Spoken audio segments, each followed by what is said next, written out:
Hello friends, இன்றைக்கி நம்ம யாரை பற்றி பார்க்க போகிறோம்னா நம்ம என்ஹைபனோட செல்லக்குட்டி ஜேக் சிம் பற்றி தான் இன்றைக்கி நம்ம பார்க்க போகிறோம். இவரோட ஸ்டோரி கேட்கும்போது நீங்கள் அப்சல்யூட்டாக மெல்ட் ஆயிடுவீங்க. ஒரு நார்மல் ஆஸ்திரேலியன் ஸ்கூல் பாய் எப்படி குளோபல் பாப் ஸ்டார் ஆனாருன்னு இன்றைக்கி நான் உங்களுக்கு ஃபுல் டீட்டெயிலாக சொல்ல போகிறேன். வீடியோவை ஃபுல்லாக பாருங்கள், ஸ்கிப் பண்ணாதீங்க.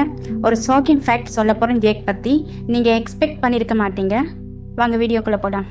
ஜேக்கோட ரியல் நேம் சிம் ஜேயுன், ஆனால் செல்லமாக நாம் ஜேக்குன்னு கூப்பிட்றோம். ஜேக் நவம்பர் 15, 2002 பிறந்த ஒரு ஸ்கார்பியோ பாய். இவரோட MBTI வந்து ISTJ, அதாவது சம ஒழுக்கமா ஹார்ட் ஒர்க் பண்ணுற டைப். ஜேக் ஒர்க்குன்னு வந்துட்டா பயங்கரமான சீரியஸ், ஆனால் மெம்பர்ஸ் கூட சேர்ந்து ரொம்ப ஃபன். இவர் கொரியனா இல்லை ஆஸ்திரேலியான்னு நிறைய பேருக்கு டவுட் இருக்கு. ஆக்சுவலி ரெண்டுமே தான். கொரியாவில் பிறந்து 9 வயசுல ஆஸ்திரேலியாவுக்கு ஷிஃப்ட் ஆகி அங்கேயே வந்தார். இவரோட ஹோம் டவுன் பிரிஸ்பேன், ஆஸ்திரேலியா. இந்த டூவல் ஐடென்டிட்டியை ஜேக் எப்பவும் பெருமையாக சொல்லிக்குவார்.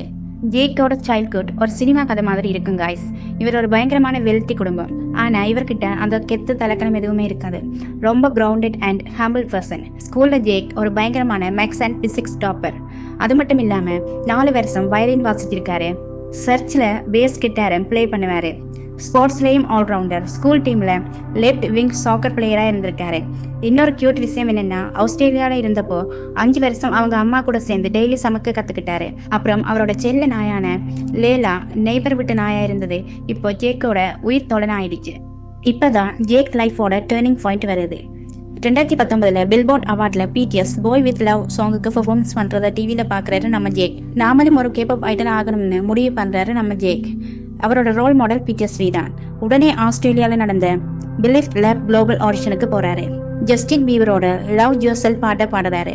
அங்கே என்ன நடந்துச்சு தெரியுமா? மொத்தம் 500 பேர் அந்த ஆடிஷனில் செலக்ட் ஆன ஒரே ஒரு ஆள் நம்ம ஜேக் மட்டும்தான். That is destiny. 2019 ஜூனில் வெறும் 9 மாதம் ட்ரைனிங்காக கொரியாவுக்கு கிளம்புறாரு.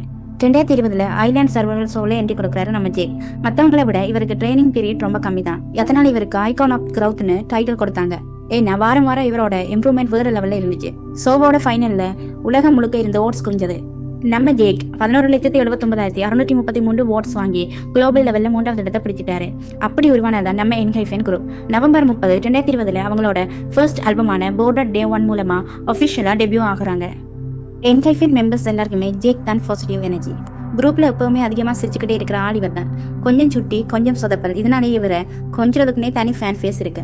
ஜேக் அப்புறம் கிசும், இவங்க 2 பேருக்குமே லேட் நைட்டில் ரமியன் நூடுல்ஸ் சாப்பிட்ற பழக்கம் இருக்கு. அப்புறமா ஜேய் அப்புறம் ஜேக், இவங்க 2 பேரும் ஒரே ரூம்மேட்ஸ், சேம் கேமிங் கேபிட்ஸ், சும க்ளாஸ். 2 பேரும் சேர்ந்தாலே சும ஃபன் தான். 2002 பிறந்த ஜேய், ஜேக், சுங்குன் 3 பேரும் சேர்ந்தா குரூப்பில் செம்ம ஹராட்டா தான். ஜேக்கோட வாய்ஸ் செம்ம மெஸ்மரைசிங்காக இருக்கு. இவரோட ஆஸ்திரேலியன் ஆக்சென்ட் இங்கிலீஷ் சூப்பராக இருக்கும் என்பதால் குரூப்பில் ஒஃபிஷியல் இங்கிலீஷ் நேரேட்டரே இவர் தான். மியூசிக் தவிர டாக் சவுண்டில் கூட செம்மையாக இமிட்டேட் பண்ணுவார். என்ஹைபன் இப்போ 4th ஜெனரேஷனில் ஒரு பிரம்மாண்டமான force. Million copies album sales, world டூர்னு கலக்கிக்கிட்டு இருக்காங்க. ஜேக் தனியாக எஸ்கேர் கொரியா மேகசினுக்கு சோலோ கவர் மாடலாக அசத்தி இருக்காரு. அது மட்டும் இல்லாமல் ஜனவரி 2026 ரிலீஸ் ஆன அவங்களோட லேட்டஸ்ட் எபிசோட் த சின் வேனிஸில் ஜேக் ப்ரொடக்ஷன்லையும் கை வச்சு தான் வெறும் ஒரு பெர்ஃபார்மர் மட்டும் இல்லாமல் கிரியேட்டர்னு நிரூபிச்சிருக்காரு. சரி, வீடியோட ஸ்டார்டிங்கில் ஒரு ஷாக்கிங் ஃபேக்ட் சொல்கிறேன்னு சொன்னேன்ல, அது என்னென்னா, ஜேக் ஆஸ்திரேலியாவில் இருந்து ஆடிஷனுக்கு போகும்போது அவருக்கு எந்த ஒரு ப்ரொஃபஷனல் Kpop ட்ரைனிங்கோ டான்ஸ் கிளாஸ் எக்ஸ்பீரியன்ஸோ கிடையாது. வெறும் அவரோட ராக் டேலண்ட் அப்புறம் பிடிவாதம் மட்டும்தான் அவங்ககிட்ட இருந்தது. அதை வச்சு தான் 500 பேரை முந்திட்டு வந்திருக்காரு. பேக்ரவுண்ட் முக்கியம் இல்லை, ட்ரைனிங் இயர்ஸ் முக்கியம் இல்லை, கனவு தெளிவாக இருந்தால் லைஃப் கண்டிப்பாக மாறும் அப்படிங்கிறதுக்கு ஜேக் தான் ஒரு எக்ஸாம்பிளாக இருக்காரு. இந்த வீடியோ பிடித்திருந்தால் லைக் பண்ணுங்கள், ஷேர் பண்ணுங்கள், மறக்காமல் நம்ம சேனலை சப்ஸ்கிரைப் பண்ணிக்கோங்க. உங்களுக்கு ஜேக்கோட எந்த விஷயம் உங்களை ரொம்ப ஆச்சரியப்படுத்துச்சுன்னு கமெண்ட்டில் சொல்லுங்கள். அடுத்த வீடியோவில் யாரை பற்றி பேசலாம்னு மறக்காமல் கமெண்ட்டில் சொல்லுங்கள்.